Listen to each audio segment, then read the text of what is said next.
இதை இயேசுவில் பிரியமான எனது அன்பிற்கும் எனது பாசத்திற்கும் உரிய என் அன்பான சகோதர சகோதரிகளே, ஆண்டவரும் உலக மீட்பருமாகிய இயேசு கிறிஸ்துவின் விலையேறப்பட்ட அற்புத நாமத்திலே தர்மையான இந்த மாலை பொழுதிலே உங்களை வாழ்த்தி வணங்கி உங்களை வரவேற்பதிலே மிகவும் நான் மகிழ்ச்சி அடைகிறேன்.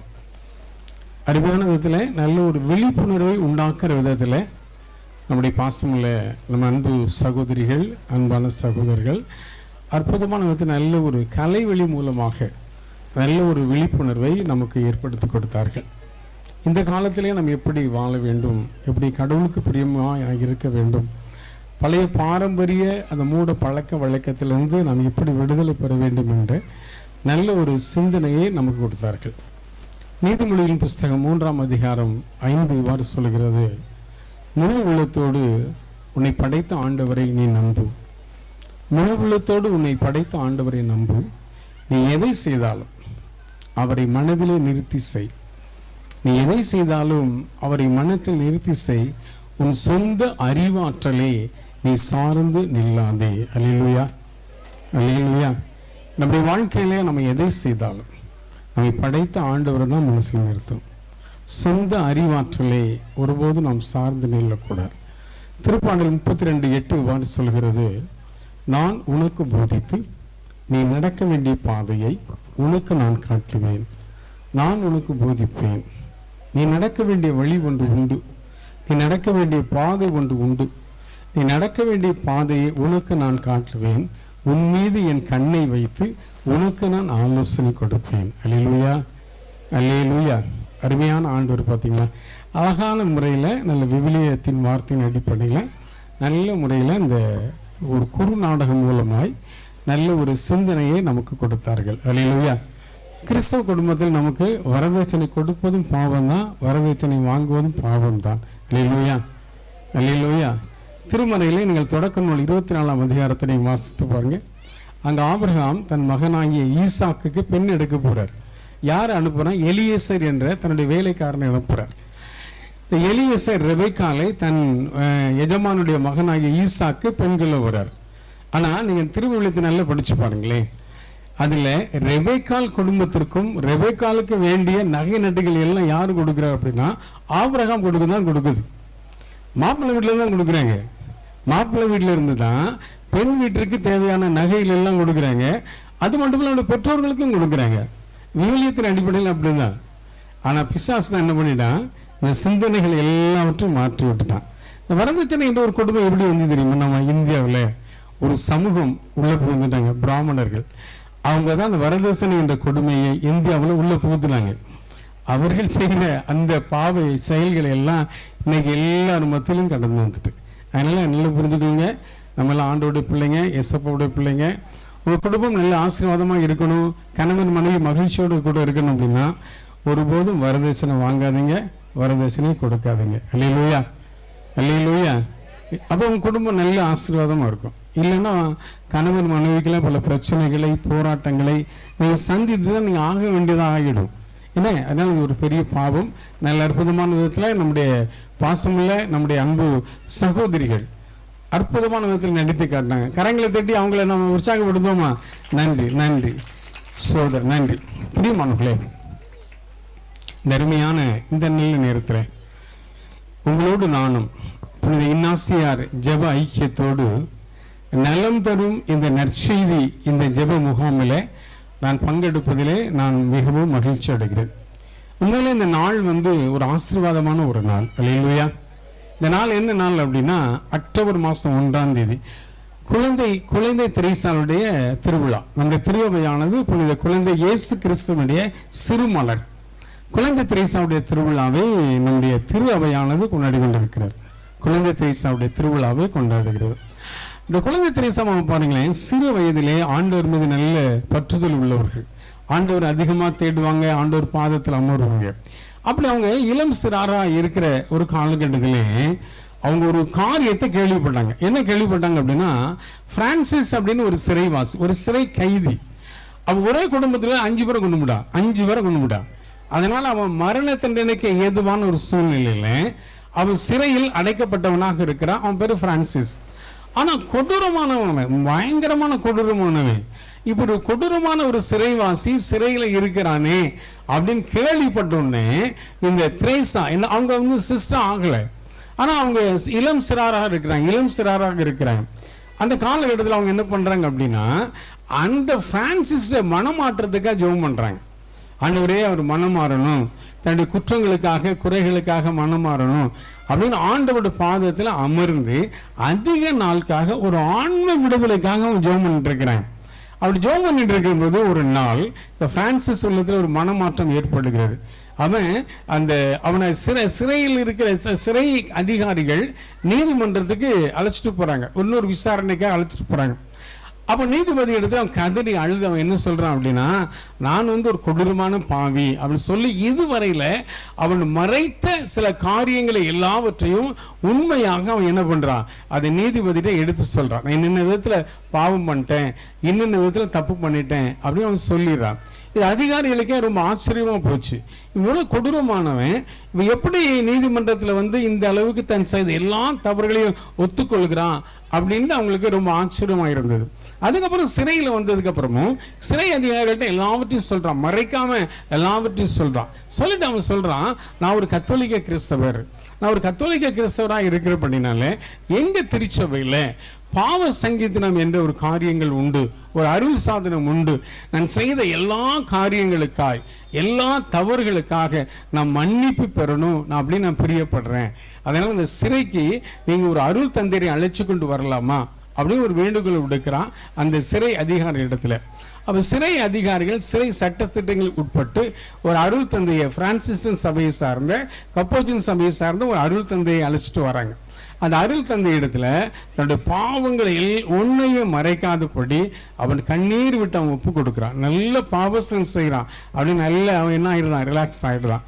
அவனுக்கு இந்த தண்டனை என்பது உண்மைதான், ஏன்னா அரசு விதிக்கப்பட்ட தண்டனை, நீதிமன்றம் விதிக்கப்பட்ட தண்டனை. ஆனால் அவன் நீதிமன்றம் விதிக்கப்பட்ட தண்டனையாக இருந்தாலும் அவன் இயேசுவை ஏற்றுக்கொள்கிறான், மனமாறுகிறான், தன்னுடைய பாவங்களுக்காக மனவறிந்து மன்னிப்பு பெறுகிறான்.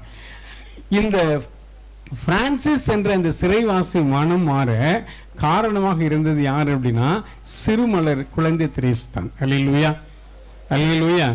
அப்படிப்பட்ட இந்த இளம் சிறாராக இருந்த இந்த குழந்தை திரேசம்மாவுடைய இந்த அற்புதமான இந்த திருவிழாவை தான் நம்முடைய தாய் திரு அவையான கத்தோலிக்க திருச்சபை கொண்டாடி கொண்டிருக்கிறது. அல்லேலூயா, அல்லேலூயா, அல்லேலூயா, அல்லேலூயா. இந்த நல்ல நாளிலே நாம் ஆண்டவரின் வார்த்தையை சற்று தியானிக்க இருக்கிறோம். ஏன்னா சற்று தியானிச்சு நம்ம அதிகமாக இந்த நாளிலே நாம் ஜெபிக்க போகிறோம். கண்களை நாம் மூடுவோம், கரங்களை குவிப்போம்.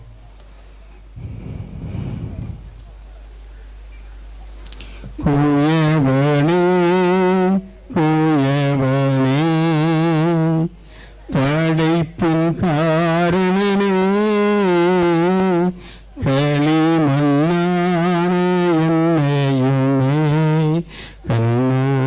பார்த்திடுமே. கூயவனே கூயவனே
ஆசீர்வதிக்கப்பட்டதான பரிசுத்தமான ஆண்டவரே, இந்த தியான வேலைக்காக ஆண்டவரே உமக்கு நாங்கள் நன்றி செலுத்துகிறோம். இந்த நாள் ஒரு விடுமுறை காலமாக இருக்கிறதப்பா. இந்த விடுமுறை காலத்தில் உங்கள் பிள்ளைகளாகிய நாங்கள் உங்களுடைய பாதத்திலே கூடி வந்திருக்கிறோம் ஆண்டவரே. அரசு விடுமுறையாக இருந்தாலும் நாங்கள் உங்களுடைய பாதத்திலே குடும்பமாய் கூடி வர நீர் கொடுத்த அந்த நல்ல நேரத்திற்காக நன்றி செலுத்துகிறோம். புனித இன்னாசியார் ஜெப ஐக்கியத்தின் மூலமாய் ஒழுங்கு செய்யப்பட்டிருக்கிற இந்த அற்புதமான இந்த தியானத்திற்காக நன்றி செலுத்துகிறோம் அப்பா. இந்த தியானத்தின் முதல் அமர்வை பகல் பொழுதை நேர்களுக்கு ஆசீர்வாதமாய் மாற்றி தந்திர ஆண்டவரே, இந்த இரண்டாவது அமர்விலும் உமது கரம் ஆண்டவரே உடன் இருக்கும்படியாக நாங்கள் ஜெபிக்கிறோம். உங்களுடைய வேதத்தின் ரகசியங்களை கற்றுத்தாரும் ஆண்டவரே. உங்களுடைய வேதாகமத்தின் மறை பொருள்களை ஆண்டவரே நேர்களை கற்றுத்தாரும் ஆண்டவரே. ஆண்டவரே, நாங்கள் உங்களுடைய மாணாக்கர்கள். நீர் எங்களுக்கு நல்லதொரு ஆசிரியர். எங்கள் வாழ்வுக்கு தேவையான படிப்பினைகளை நீர்தாமே எங்களுக்கு கற்றுக் கொடுக்கும்படியாக நாங்கள் ஜெபிக்கிறோம். நீர் பெருக வேண்டும் ஆண்டவரே, நாங்கள் சிறுக வேண்டும் ஆண்டவரே. உம்முடைய நாமம் ஒன்றே மகிமைப்படுவதாக. எங்கள் மீட்பெரும் இரட்சகருமாகிய இயேசுவின் மூலம் ஜெபிக்கிறோம் நல்ல பிதாவே. அல்லேலூயா. புனித மத்தேயு எழுதிய பரிசுத்த நற்செய்தி 18ஆம் அதிகாரத்தை நாம் எடுத்துக்கொள்வோம்.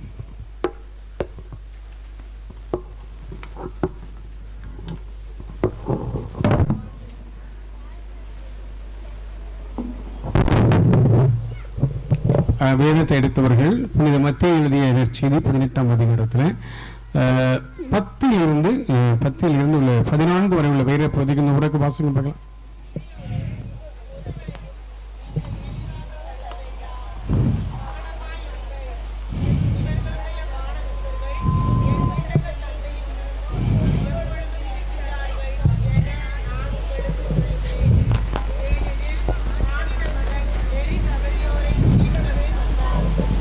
இந்த நிகழ்ச்சியை பற்றி நீங்கள் என்ன நினைக்கிறீர்கள்?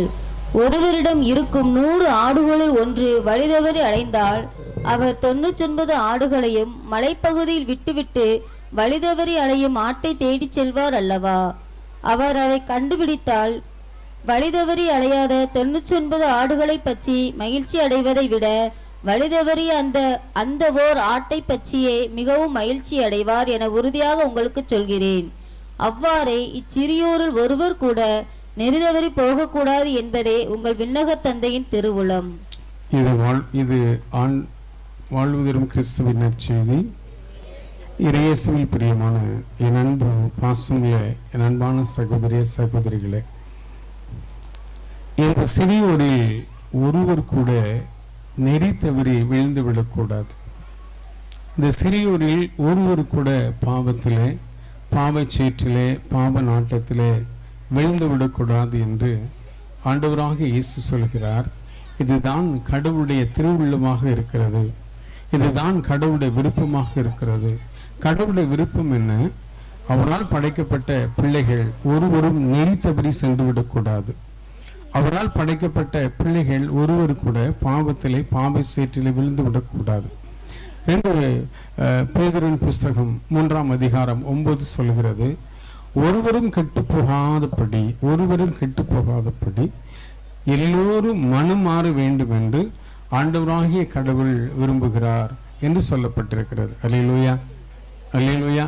கடவுளால் படைக்கப்பட்ட ஒரு மனிதன் கூட கெட்டு போவது கடவுளுடைய விருப்பம் அல்ல. எல்லோரும் மனமாற வேண்டும், எல்லோரும் விண்ணக வாழ்வை அடைய வேண்டும் என்பது கடவுளுடைய விருப்பமும் கடவுளுடைய சித்தமுமாக இருக்கிறது என்று சொல்லப்பட்டிருக்கிறது. அப்படி என்றால் ஒரு நபர் கூட நெறி தவறி விழுந்து விடக்கூடாது.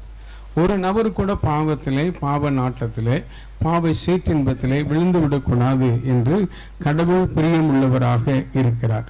இந்த வாசித்த இந்த வேத பகுதியிலே 11ஆம் வசனம் இவ்வாறு சொல்கிறது, மானிட மகன் நெறி தவறியோரை மீட்கவே இந்த உலகத்திற்கு வந்தார். மானிட மகன் இந்த உலகத்திற்கு, இயேசு கிறிஸ்து இந்த உலகத்திற்கு வந்ததின் நோக்கம் என்ன? நெறி தவறியர்களை, பாவத்தில் இருந்து மக்களை மீட்டெடுக்கவே இயேசு இந்த உலகத்திற்கு வந்தார் என்று அப்போஸ்தலனாகிய புனித சின்னப்பர் 1 தீமோத்தேயு 1ஆம் அதிகாரம் 15வது வசனத்தில் இவ்வாறு சொல்லியிருக்கிறார். என்ன சொல்கிறார் என்றதில், பாவிகளை மீட்கவே ஆண்டவராக இயேசு இந்த உலகத்திற்கு வந்தார். அல்லேலூயா, அல்லேலூயா. அப்படி என்றால் இயேசு இந்த உலகத்திற்கு வந்ததின் நோக்கம் என்ன? ஒரு சிறு பிள்ளைகள் கூட, சிறுவர்கள் கூட வழி தவறி சென்று விடக்கூடாது, பாவத்தில் விழுந்து விடக்கூடாது என்றுதான் கடவுள் பிரியமுள்ளவராக இருக்கிறார். அல்லேலூயா, அல்லேலூயா. இயேசு பெருமான் சிறுவர்களை நேசிக்கிற இறைவனாக இருக்கிறார். அல்லேலூயா, அல்லேலூயா. இயேசு சிறுவர்களை மிகவும் நேசிக்கிறார். சிறுவர்களை அவர் மிகவும் அன்பு செய்வராக இருக்கிறார். இயேசுவிடத்திலே சிறுவர்களை அழைத்து கொண்டு வந்தார்கள். அப்போ சீடர்கள் அதை தடை செய்தார்கள். இயேசுவிடத்திலே பெற்றோர்கள் அழைத்து கொண்டு வருகின்ற போது அந்த சீடர்கள் அதை தடை செய்தார்கள். இப்போ இயேசு அந்த சீடர்களை பார்த்து சொன்னார், சிறுவர்களை, இளம் சிறார்களை என்னிடத்திலே வருவதற்கு நீங்கள் தடைகளை ஏற்படுத்தி விடாதீர்கள், தடைகளை உண்டு பண்ணாதீர்கள் என்று சொல்லி அந்த பிள்ளைகளை அழைத்தார், அன்பு செய்தார், அரவணைத்தார், முத்தமிட்டார். அல்லேலூயா, அல்லேலூயா. கடவுள் சிறுவர்களை, இளம் சிறார்களை அதிகமாக நேசிக்கிற இறைவனாக இருக்கிறார். அல்லேலூயா. அதனால தான் இளம் பருவத்தில், இளம் சிறார் பருவத்தில் யாரும் பாவத்தில் விழுந்துடக்கூடாது, பாவ சேற்றில் விழுந்துவிடக்கூடாது, பாவ நாட்டத்தில் விழுந்து விடக்கூடாது என்று ஆண்டவராகிய கடவுள் விருப்பம் உள்ளவராய், சித்தம் உள்ளவராக இருக்கிறார். அல்லேலூயா, அல்லேலூயா. நம்முடைய குடும்பத்தில் இறைவன் அருமையான நல்லதொரு குழந்தை செல்வங்களை, பிள்ளைகளை ஆண்டவர் கொடுத்திருக்கிறார். அல்லேலூயா. இந்த குழந்தைகள் குறித்த திருமறை என்ன சொல்கிறது என்றால், திருப்பாடல் 127:4 இவ்வாறு சொல்கிறது, குழந்தைகள் கடவுள் கொடுக்கிற செல்வம். குழந்தைகள் யார் என்றால் கடவுள் கொடுக்கிற செல்வம்.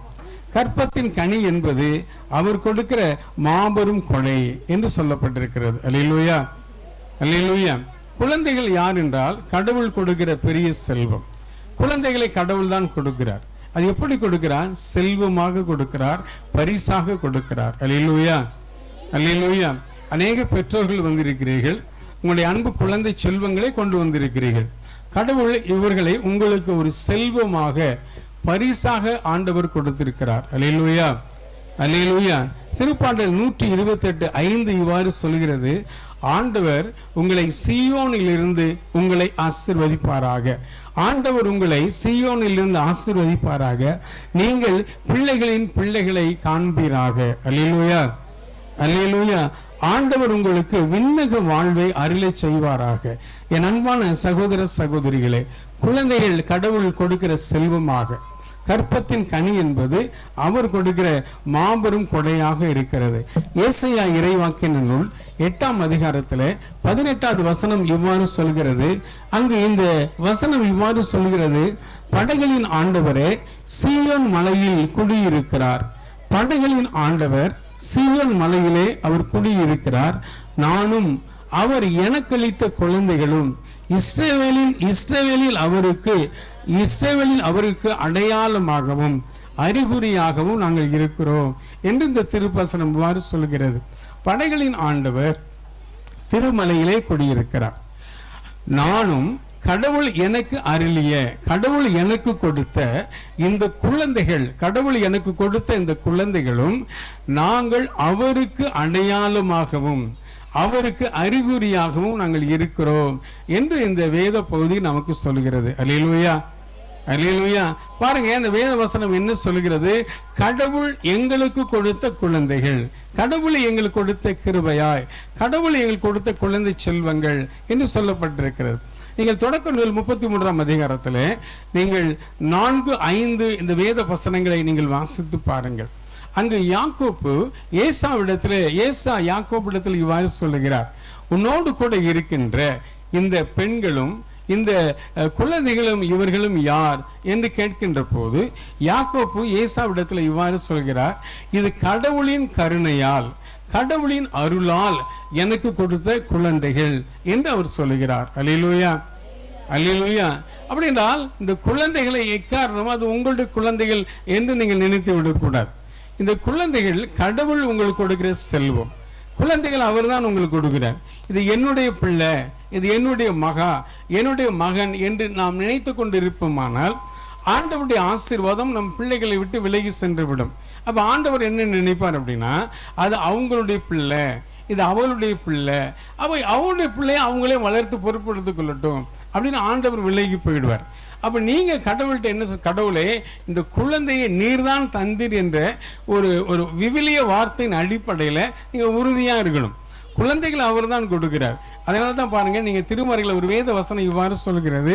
விடுதலை பயணத்தில் 2ஆம் அதிகாரத்தில் 9வது வசனத்தை நீங்கள் வாசித்து பாருங்கள்.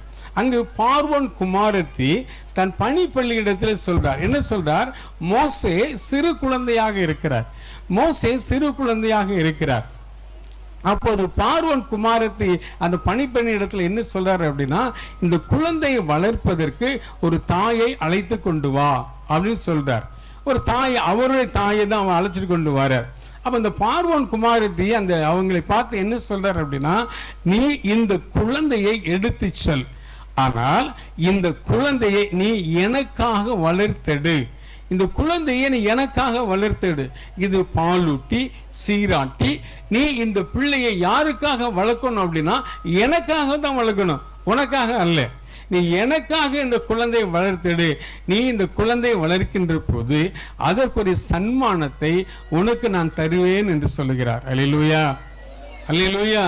அப்போ கடவுள் குழந்தையை உங்களுக்கு தந்திருக்கிறார். அந்த குழந்தையை நாம் யாருக்காக வளர்க்க வேண்டும் என்றால் அவருக்காகத்தான் வளர்க்க வேண்டும். அல்லேலூயா, அல்லேலூயா. அவருக்காக நாம் வளர்க்கின்ற போதுதான் நம்முடைய பிள்ளைகள் ஒருபோது நெறி தவறி விழுந்து விட மாட்டாங்க. நமக்காக நம்முடைய பிள்ளைகளை நாம் வளர்க்கிறோம் அப்படின்னா நம்ம பிள்ளைகள் உண்மையிலே நெறி தவறி விழுந்து விடுவாங்க. ஏன்னா அது நம்முடைய பிள்ளைகளாக இருந்துட்டு இருக்கும் போது நெறி தவறி தான் விழுவாங்க.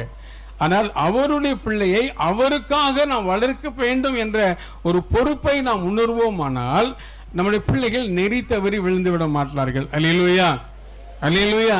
ஏன்னா அது அவருடைய பிள்ளை, அவர் வளர்க்கும் பொறுப்பை அவர் நமக்கு தந்திருக்கிறார். அல்லேலூயா. என் அன்பு சகோதர சகோதரிகளை, இந்த வாழ்கிற உலகம் நல்ல ஒரு அறிவியல் வளர்ச்சி பெற்ற ஒரு உலகம். ஒரு அறிவியல் வளர்ச்சி பெற்ற உலகத்திலே நாம் வாழ்ந்து கொண்டிருக்கிறோம்.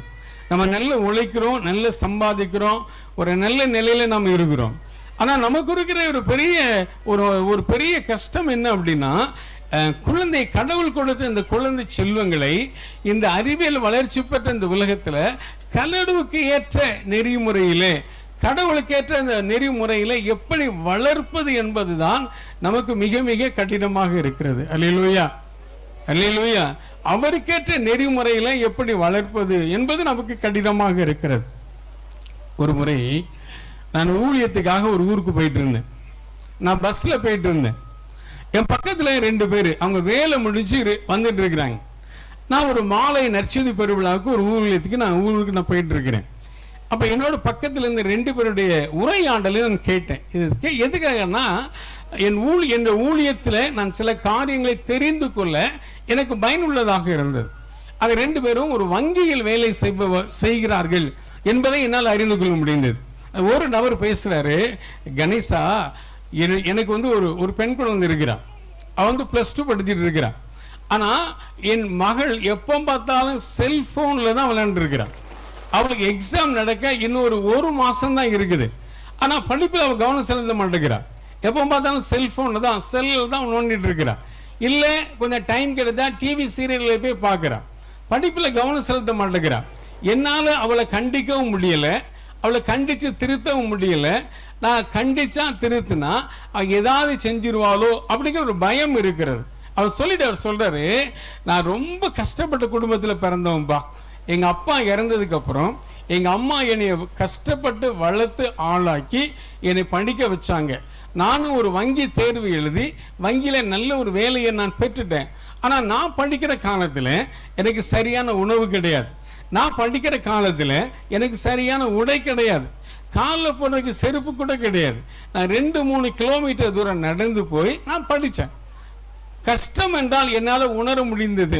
அதனால தான் இன்றைக்கி நான் ஒரு வங்கியில் நான் வேலை செஞ்சுட்டு இருக்கிறேன். என்னால் சம்பாதிக்க தெரிகிறது, என்னால் நல்ல பணத்தை சேமிக்க தெரிகிறது. ஆனால் எனக்கு ஒரே ஒரு பட்டபிள்ளை தான். அந்த பிள்ளையை எப்படி வளர்ப்பது என்பது எனக்கு தெரியலை அப்படின்ட்டு இந்த கணேசன் என்பவற்றை அவருடைய நண்பர் சொல்லிட்டு இருக்கிறார். இந்த பேசுகிற நண்பர் பேர் சுப்பிரமணியன். இப்போ அந்த கணேசன் சுப்பிரமணியிட சொல்றாரு, சுப்பிரமணியா என் நிலைமை இதே நிலைமை தான், எனக்கு 2 பசங்க இருக்கிறானுங்க, நானும் உன்னை போல தான், உன்னை போல நம்ம 2 பேரும் நண்பர்கள் தான், நானும் உன்னை போல ஒரு கஷ்டப்பட்ட குடும்பத்தில் பிறந்து வளர்ந்தவர் தான். ஆனால் எனக்கு 2 பசங்களும் இப்படியே தான் இருக்கிறானுங்க, இப்படி தான் இருக்கிறாங்க. என் பையன் ஒருத்தன் இருக்கிறான்பா, அவன் வெட்டி இருக்கிறான், முடி வெட்டி இருக்கிறானா, எப்படி இந்த குருவி கொண்டு மாதிரி வெட்டிட்டு அலைகிறான், சொல் பேச்சு கேட்க மாட்டேங்கிறான், எப்போ பார்த்தாலும் அவன் செல்ஃபோனை தான் நோண்டிட்டு இருக்கிறான், படி என்று சொன்னால் படிக்க மாட்டேங்கிறான், அவன் பாட்டை பைக் எடுத்துகிட்டு எங்கேயாவது கிளம்பிடுறான், சினிமாக்கார பின்னாடி அலைகிறான், எங்கெங்கெல்லாம அலைகிறான், சொல் பேச்சு கேட்கறது இல்லை, கீழ்ப்படுதல் என்று ஒன்று கூட கிடையாது. நான் பட்ட கஷ்டத்தில் 1% கூட என் பிள்ளைகள் படலை. என் பிள்ளைகளுடைய 2 பிள்ளைகள் நிலைமை அப்படிதான் இருக்குது. நான் ரொம்ப மனவேதனைப்படுறேன். எனக்குமே உன்னை போலதான் நல்ல பணம் கிடைக்குது எனக்கு, ஆனால் என் குடும்பத்தை நான் சரிவர நடத்த எனக்கு தெரியவில்லை என்று சொன்னார். அல்லேலூயா, அல்லேலூயா. இன்னைக்கு நம்முடைய நிலைமைகளும் இன்னைக்கு அப்படிதான் இருக்குது, நம்முடைய குடும்பத்தினுடைய நிலைமைகளும் இன்னைக்கு அப்படிதான் இருக்குது. என் அன்பான பெற்றோர்கள் நிறைய பேர் வந்திருக்கிறீங்க, இளம் சிறார்களும் நிறைய பேர் வந்திருக்கிறீங்க.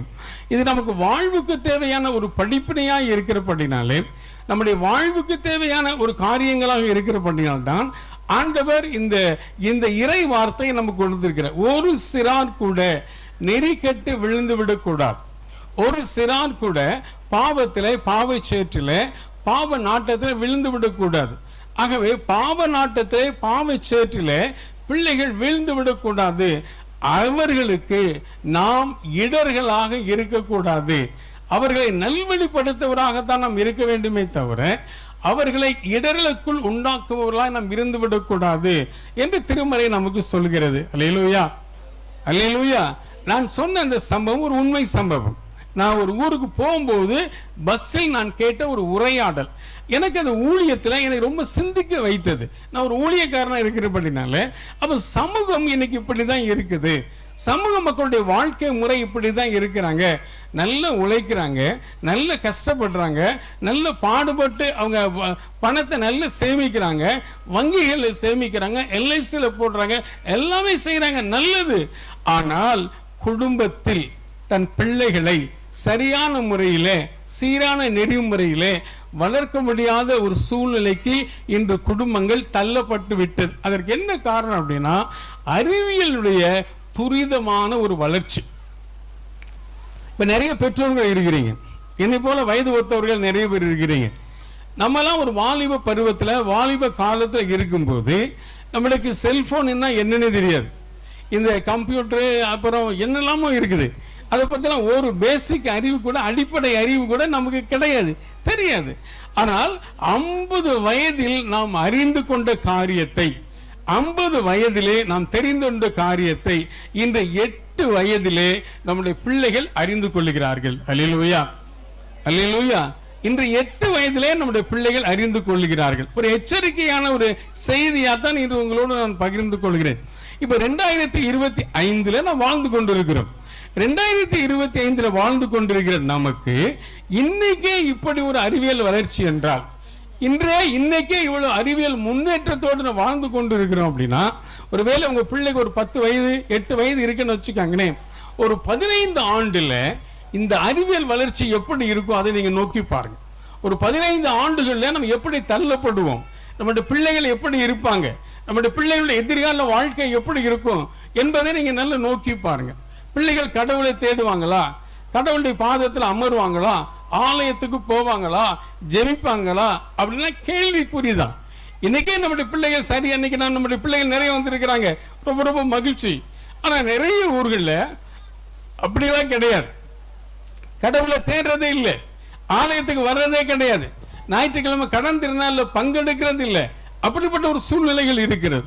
ஆனால் ஒரு 15 ஆண்டு அந்த நோக்கத்தை படிச்சு பாருங்களேன். இப்ப இருக்கிற அறிவியல் வளர்ச்சியை விட ஒரு 15-20 ஆண்டுகளில் அறிவியல் வளர்ச்சி துரிதமாக முன்னுக்கு வரும்.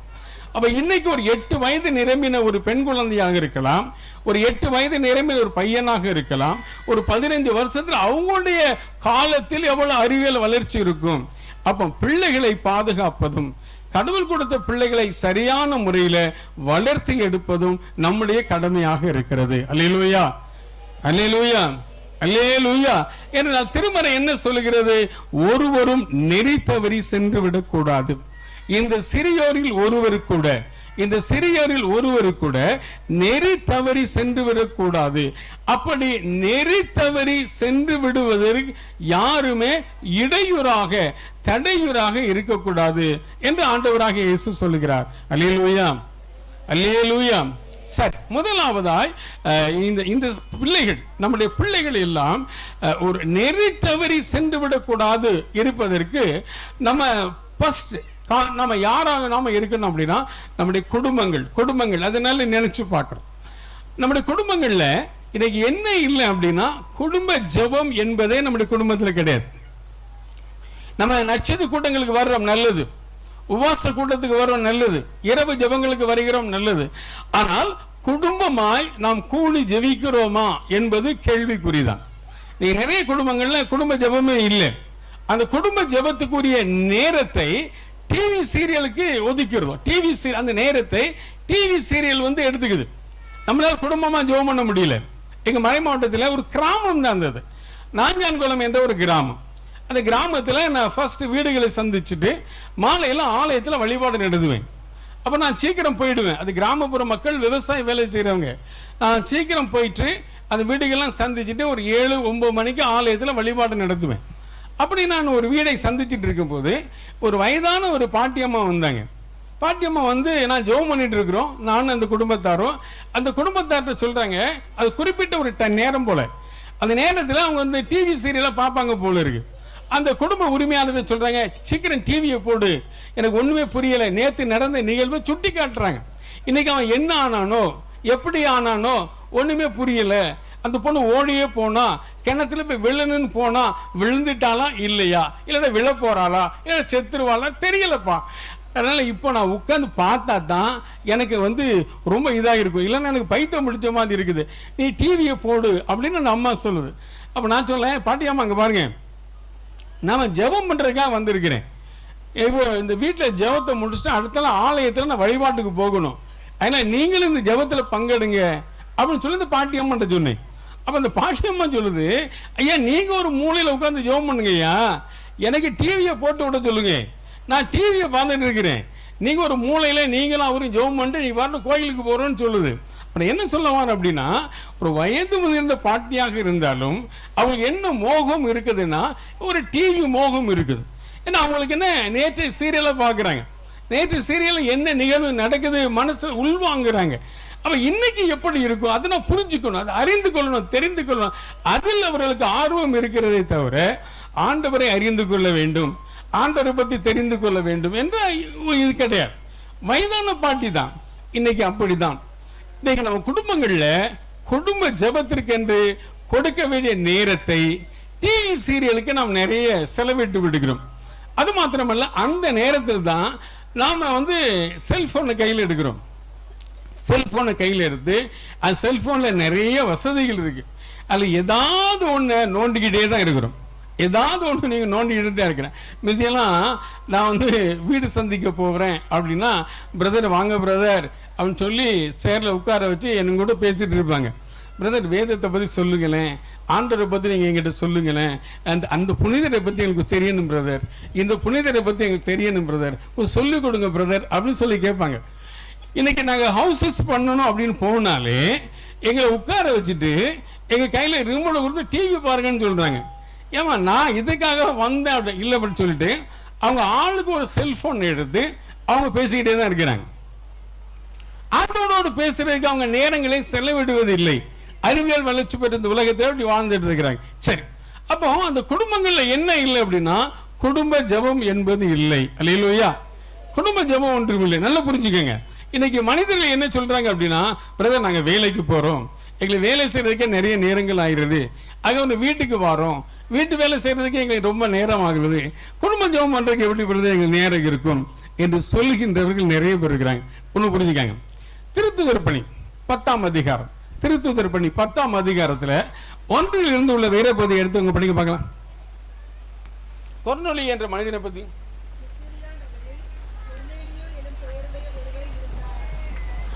செசரியா நகரில் கொர்நேலியு என்னும் பெயருடைய ஒருவர் இருந்தார். அவர் இத்தாலியா எனப்பட்ட படைப்பிரிவில் நூற்றுவர் தலைவர். அவர் இறைப்பற்றுள்ளவர். தம் வீட்டார் அனைவருடனும் கடவுளுக்கு அஞ்சி நடந்தவர். மக்களுக்கு இரக்கச் செயல்கள் பல புரிந்தவர். இப்போ ஒன்னு புரிஞ்சுக்கொள்ளுங்க.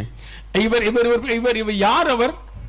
இவர் ஒரு 100க்கு அதிபதி. இவர் யார்? இவர் 100க்கு அதிபதி. அரச ரோமாபுரியில ரோம பேரரசுல இவர் பணி செய்கிற ஒரு பெரிய படை தளபதி. அது புரிஞ்சுக்கணும். ஏன்னா கொர்நேலியு சாதாரண மனிதர் கிடையாது. அவர் யூதர் கிடையாது. அவர் முதல்ல யூதர் கிடையாது. அவர் ஒரு ரோமானியர். அவர் ஒரு ரோமானியர். ஆனா ஒரு படை தளபதி, 100 பேரு கூட ஒரு படை பிரிவுக்கு அவர் தளபதியாக இருக்கிறார். அப்போ அவரு அரசு ஊழியராக இருக்கிறார். நல்லா புரிஞ்சுக்கணும். ரோமாபுரியில ரோம பேரரசுல அவர் அந்த ரோம பேரரசின் கீழ் பணி செய்கிற ஒரு படை தளபதியாக முதல்வர் இருக்கிறார். அல்லேலூயா. அப்போ ஒரு அரசு ஊழியர், கவர்மெண்ட் ஸ்டாஃப் அவர். நல்லா புரிஞ்சுக்காங்க.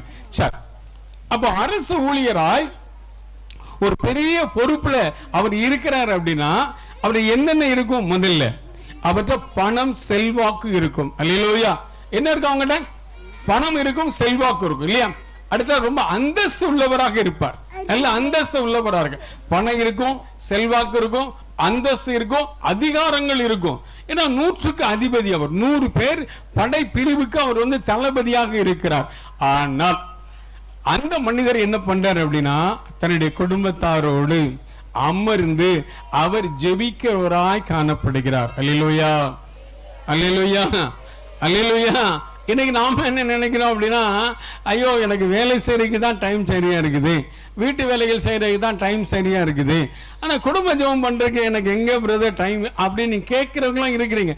நல்ல புரிந்து கொள்ளுங்கள். உங்க குடும்பத்துல உங்க பிள்ளைகள் நெறி தவறி விழாம இருக்கணும் அப்படின்னா ஒன்னு புரிந்து கொள்ள வேண்டும். உங்கள் குடும்பத்தில் இருக்க வேண்டிய முதல் காரியம் என்ன தெரியுமா? குடும்ப ஜெபம். அல்லேலூயா, அல்லேலூயா, அல்லேலூயா. இன்னைக்கு நிறைய புனிதர்கள் எப்படி புனிதராக உருவானாங்க தெரியுமா? அவங்க குடும்ப ஜெபத்தில் அவங்க பங்கெடுத்ததுனால தான் அவங்களால புனிதராக உருவாக முடிந்தது. அவங்க குடும்ப ஜெபத்தில் பங்கெடுத்ததுனால தான் உருவாக முடிந்தது. நான் ஒரு அற்புதமான ஒரு இறை ஊழியருடைய வாழ்க்கை வரலாறை பார்த்தேன். இங்கிலாந்து தேசத்துல ஜான் வெஸ்லி அப்படின்னு அற்புதமான ஒரு தேவ மனிதர் இருந்தார். அவர் இறந்துட்டார். அருமையான ஒரு தேவ மனிதர் அவர். அவர் குடும்பத்துல எத்தனை பிள்ளைங்க தெரியுமா? அவங்க தாயாருக்கு 19 பிள்ளைகள். 19 பிள்ளைகள். ஒவ்வொரு நாளும் ஒவ்வொரு 19 பிள்ளைகளையும் ஒன்று கூட்டி அவங்க அருமையான ஒரு ஜெப வழிபாடை நடத்துவாங்களா. வீட்டுல நல்ல ஒரு ஜெப வழிபாடை நடத்துவாங்க. 19 பிள்ளைங்க. நல்லா புரிஞ்சுக்காங்க. 19 பிள்ளைகளுக்கு சாப்பாடு ரெடி பண்ணணும், 19 பிள்ளைகளை பள்ளிக்கூடத்துக்கு அனுப்பணும், 19 பிள்ளைகளுக்கு எல்லா தேவைகளையும் சந்திக்கணும், அதுக்கடையில் கணவனையும் வேலைக்கு அனுப்பணும், எல்லாமே செய்யணும். நல்லா புரிஞ்சுக்காங்க.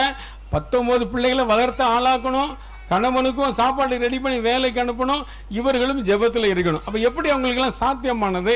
அந்த ஜான் வெஸ்லி சொல்றாரு, அவருடைய வாழ்க்கை வரலாறு என்ன சொல்றாரு?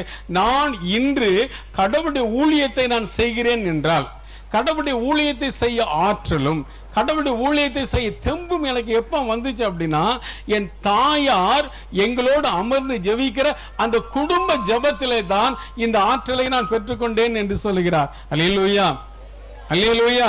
அவர் இன்றைக்கு ஒரு பெரிய ஊழியக்காரர் இறந்துட்டாரு. ஆனா அவரை கொண்டு ஆண்டவர் பெரிய காரியத்தை செஞ்சார், ஜான் வெஸ்லி கொண்டு. ஆனால் அவர் சொல்றாரு, எங்க குடும்பத்துல 19 பிள்ளைங்க, நாங்க 19 பிள்ளைகளையும் எங்க அம்மா வளர்த்து ஆளாக்குனாங்க. 19 பிள்ளைகளோட உட்கார்ந்து ஜெபம் பண்ணுவாங்க, எல்லா காரியங்களும் எல்லா கடமைகளையும் முடிப்பாங்க, முடித்து விட்டு குடும்ப ஜெபத்துல உட்காருவாங்க. அல்லேலூயா. ஆனா இன்னைக்கு நமக்கு அது சாத்தியமே இல்லை.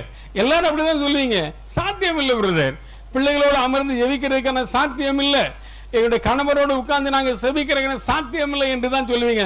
ஒன்றை புரிந்து கொள்ளுங்கள், நீங்கள் நற்செய்தி கூட்டங்களுக்கு வருவது நல்லது, உபவாச கூட்டங்களுக்கு வருவது நல்லது, இப்படிப்பட்ட தியானங்களுக்கு வருவது நல்லது, நீங்கள் திருப்பலியில பங்கெடுப்பது நல்லது நல்லது. ஆனால் முதல் ஒரு இது ஆசீர்வாதம் எங்க இருக்குன்னா அந்த குடும்ப ஜெபத்துல தான் இருக்கிறது. அல்லேலூயா, அல்லேலூயா. சரி, இப்போ கூரை இல்லாத ஒரு வீட்டுல நீங்க குடியிருக்க பிரியப்படுவீங்களா? உங்க வீடு பாதுகாக்கப்படணும் அப்படின்னா உங்களுக்கு கூரை இருக்கணும், இல்லையா? அது ஒரு ஆஸ்டபால் சீட்டா இருக்கலாம், ஒரு கூரை சீட்டாக இருக்கலாம், இல்லாட்டா காங்கிரீட் ஏதாவது ஒரு வகையில இருக்கலாம். இல்லையா? 4 செவரை மட்டும் கட்டி வச்சுட்டு ஜன்னல் கதவு மட்டும் வச்சுட்டு கூரையே இல்லை அப்படின்னா அந்த வீட்டில் உங்களால் குடியிருக்க முடியுமா? குடியிருக்க முடியாது. ஏன்னா பாதுகாப்பு இருக்காது. கூரை இல்லை என்றால் அங்கு பாதுகாப்பு இருக்காது. பாதுகாப்பு இல்லாத வீட்டில் நீங்க எப்படி குடியிருக்க மாட்டீங்களோ அதை போல உங்க வீட்டில் குடும்ப ஜெபம் இல்லை என்றால் பாதுகாப்பு இல்லாத வீட்டில் நீங்கள் குடியிருப்பதற்கு சமம். அதை நீங்க புரிஞ்சுக்கணும். குடும்ப ஜெபம் ரொம்ப ரொம்ப முக்கியம். 4ஆம் நூற்றாண்டில் அகஸ்டின் என்ற ஒரு வாலிபன் வாழ்ந்து கொண்டிருந்தார். இந்த அகஸ்டின் என்ற வாலிபன் வாழ்க்கை எப்படி இருந்தது தெரியுமா? பாவத்தில் விழுந்தார், பாவச்சேற்றில் விழுந்தார், பாவ நாட்டத்தில் விழுந்தார். வாழ்நாள் முழுவதும், வாலிப பருவம் முழுவதும் பாவத்தில் தான் அகஸ்டின் வாழ்ந்து கொண்டிருந்தார். இந்த அகஸ்டினுடைய தாயார் பேர் மோனிகா அம்மையார். அவங்க தன் மகனுக்காக கருத்தா ஜெபம் பண்ண ஆரம்பிச்சாங்க. வீட்டில் ஜெபம் பண்ண ஆரம்பிச்சாங்க. ஆண்டவரே, என் மகன் பாவத்தில் விழுந்து விட்டான், என் மகன் பாவச்சேற்றில் விழுந்து விட்டான். இன்னைக்கு எவ்வளவு அறிவியல் வளர்ச்சியில நாம் வாழ்ந்து கொண்டிருக்கிறோம்.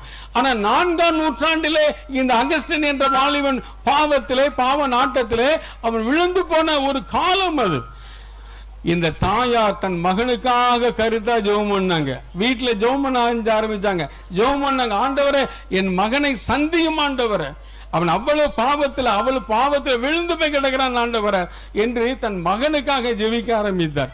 ஒரு நாள் அவர் தனிமையில நடந்து போயிட்டு இருக்கும்போது வானத்திலிருந்து ஒரு குரலை இந்த அகஸ்டின் என்ற வாலிபன் கேட்டான். கடவுளுடைய வார்த்தை அவனுக்கு போதிக்கப்பட்டது, அவனுக்கு கொடுக்கப்பட்டது. அவன் நேரா அதுக்கப்புறம் வார்த்தை கேட்ட போது ஒரு ஆலயத்திற்கு வந்தான். அங்கு ஆயர் அம்புரோஸ் மறையுரை கொடுத்திருந்தார். இப்போது புனிதர்.